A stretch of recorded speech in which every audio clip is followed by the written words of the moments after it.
Monsieur Slama, Monsieur Edersessi parlait de l'Algérie nouvelle. Est-ce qu'aujourd'hui, l'Algérie nouvelle transcende le cadre étriqué d'un slogan de campagne concrètement?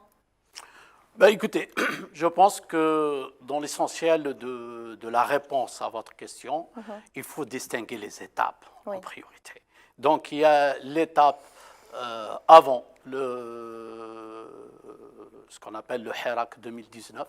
Il a été constitutionnalisé comme un événement majeur sur le parcours de l'histoire, et le post-Hirak. Donc, le Hirak en lui-même, il va falloir l'appréhender comme étant le dernier cheveu qui a failli provoquer la rupture du contrat social entre gouverneur et gouverné. Donc, on était à deux doigts, un cheveu près. On a passé le cap. Maintenant, le post-Hirak, cette époque-là était chargée d'espoir, chargée d'attente et puis chargée de promesses. Oui. Les espoirs et les attentes, c'était de ceux qui ont dit ça suffit à cette façon de manager le pays, ça suffit à cette façon de gérer nos ressources et en gros, arrêter le gaspillage. C'était ça le message de Hirak. Dans l'essentiel du message de Hirak, c'était un message plutôt économique, à forte dominance économique. Je n'ose pas donner des chiffres, ce n'est pas parce que je suis ingénieur que je veux dire pourcentage économique et politique, ça n'a rien à voir, mais je dirais à forte connotation, la revendication populaire avait une forte connotation économique. Oui. Je pense que l'essentiel de notre présence, enfin l'objet de notre présence ici, c'est interpréter ce qui s'est passé. Cette revendication, l'autorité publique nouvelle, avec la refonte, grosso modo, je n'ose toujours pas donner des pourcentages, mais je dirais on a fait une pont-neuf pour la classe politique algérienne et l'élite économique et l'élite financière qui a fait pont-neuf, on va dire. Après cet événement majeur, a pris sur son dos l'engagement solennel de rétablir la confiance. Donc rétablir la confiance d'abord entre gouverneurs et gouvernés et rétablir la confiance dans la capacité du pays à mener son économie à bon escient et à remplir les engagements que les gouverneurs contractent envers la population. Monsieur Slama, vous pointez du doigt justement un point qui est important et très souligné et réitéré très souvent par le président de la République lors des conseils des ministres, toutes les sorties médiatiques qu'il a pu faire donc depuis 4 ans, c'est justement placer le citoyen comme étant une priorité, la priorité des priorités, dit le chef de l'État. On va parler justement de ces mesures qui viennent justement pour soutenir le citoyen, pour qu'il ait une meilleure vie sociale. On va parler d'allocation chômage, augmentation salariale. Il y a eu des mesures en faveur du citoyen algérien aujourd'hui, n'est-ce pas? Oui. Si on devait faire le bilan. Oui, d'accord. Je pense qu'il ne faut pas faire ça. J'allais dire, c'est vraiment une toute petite fenêtre pour voir la réforme qui a été faite. Il faut être honnête et il faut être reconnaissant envers cet homme. Il a pris un pays en chantier. Et il faut qu'on soit reconnaissant quand même. Le minimum des choses, est-ce qu'il y avait beaucoup de gens capables de prendre les rênes du pays en ce moment-là? Donc, ce monsieur a pris sur ses épaules et à sa charge un pays en chantier.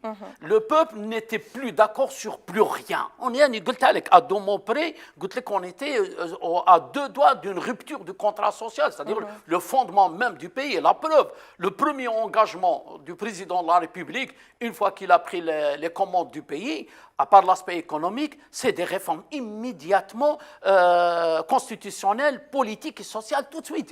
Le chantier était là. Donc si on n'avait pas fait ça, on aurait une situation beaucoup plus catastrophique. Donc il fallait grosso modo gérer la colère populaire. Et regagner la confiance. Il fallait gérer la colère populaire. Il fallait donner des concessions politiques, ce qui a été fait pas que par le président, par toute la classe politique algérienne. Elle a fait des concessions, elle a fait du remue-ménage chez elle, elle a nettoyé les vitrines, on va dire ça, et tout le monde le sait, c'est pas un secret de polichinelle. Il y a beaucoup de gens qui ont mal servi le pays, que le pays leur a donné quand même la sanction qu'ils méritent. Peu importe les issues et les détails, c'est pas l'objet de notre discussion, mais tout dire que grosso modo, c'est moi, si je dois dire une petite histoire qui m'a toujours fait mal au cœur, il y a quelqu'un qui a été Premier ministre 4 fois, il fait partie de ceux qui ont été sanctionnés par le Hirak, il a été ministre 4 fois. En 90, devant le FMI, il disait que l'Algérie valait 9 milliards de dollars.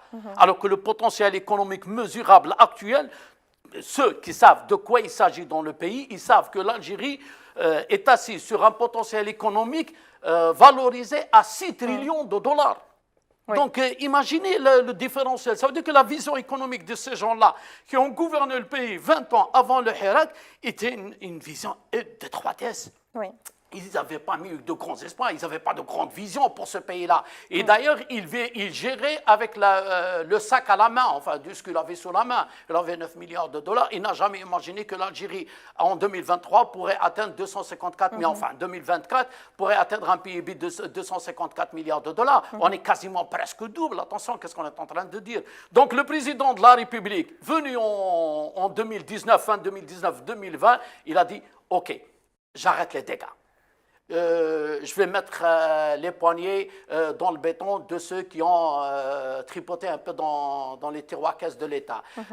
Je m'engage à rétablir la confiance. Ça, c'est le premier engagement. Rétablir la confiance dans l'économie, c'est rétablir la confiance dans la monnaie, c'est rétablir la confiance dans l'accumulation de la richesse, du capital et de la distribution du revenu. Ça veut dire que le président a dit, je vais apporter une vision de justice dans la distribution des revenus. Ce que vous m'avez cité tout à l'heure, augmentation de salaire, etc.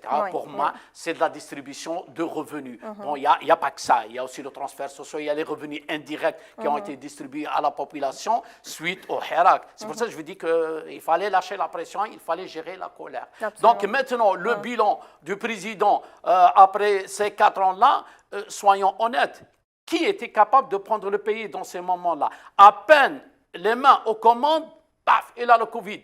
Qu'est-ce qu'on obtient dans le Covid? Une décroissance, moins 5,1. Ah, bah 5,1 points, c'est quand même énorme. On était pratiquement la balance des paiements. On était, je crois, à quelques ronds près. Je ne vais pas donner les chiffres, on était à quelques ronds près seulement dans les caisses de l'État. Donc attention, il a hérité d'une situation à la limite hyper catastrophique. Bon, les conditions ne l'ont pas aidé. Maintenant, les choix que le président a fait et l'équipe qu'il a